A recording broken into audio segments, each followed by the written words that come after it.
तर मित्रांनो, अशी झाली आहे सकाळ माझी. मस्त फ्लूट वाजवली आहे. एक नंबर गाणं होतं. मी लहानपणापासूनच म्युझिकशी जोडला गेलेलो आहे. मला त्याची व्हॅल्यू कळते. इवन मी तबला, ढोलकी, पखवाज, क्लॅपबॉक्स आहे आणि गिटार शिकतो आहे. पण ह्या बाकीचे जे सगळे इन्स्ट्रुमेंट आहेत ते मी वाजवतो. नुसतं वाजवता येत नाही मला, आवडीने वाजवतो मी. म्युझिक माझं पॅशन होतं आणि ते मी जपतो आहे. मला त्याच्यात करिअर नाही करता आलं, कारण आहे स्ट्रगल आहे त्याच्यामध्ये. सगळ्याच गोष्टींमध्ये स्ट्रगल आहे.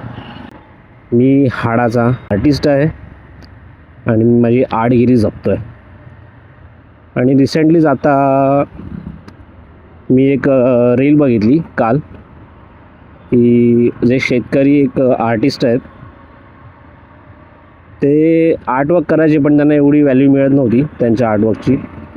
शेवटी ते पंढरपूरच्या वारीमध्ये सामील झाले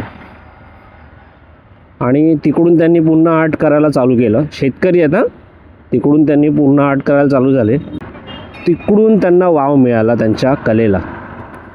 आणि त्यांना मी एक काल कमेंट केली, तेच सल्ला मी तुम्हाला देऊ इच्छितो. कलेला जपा, कला तुम्हाला जपेलच. आणि क्षणात 2 मिनटं पण नसती झाली त्यांनी कमेंट लाईक केली. मला आवडलं. याचा अर्थ की मी जे बोललो आहे ते काही चुकीचं नाही बोललो आहे, पण 100% खरं बोललो आहे, एवढं नक्की. आयुष्यात तुम्हाला जे आवडतं आहे ना तेच करा. जर तुम्हाला करायला मिळत नसेल, तुम्ही मजबुरी म्हणून कामावर जात असाल पैशासाठी, पण कला ही तुम्ही तुमच्यासाठी जपा.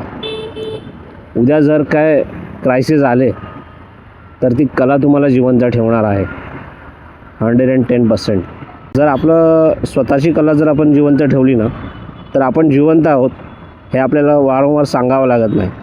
आपल्याला जे हवं ते आपण करतो आहे ना, त्याच्यामुळे आपलं आयुष्य बोर होत नाही. मजबुरी म्हणून सगळेच कामावर जातात, पण कला जपा, आयुष्यभर खुश राहाल.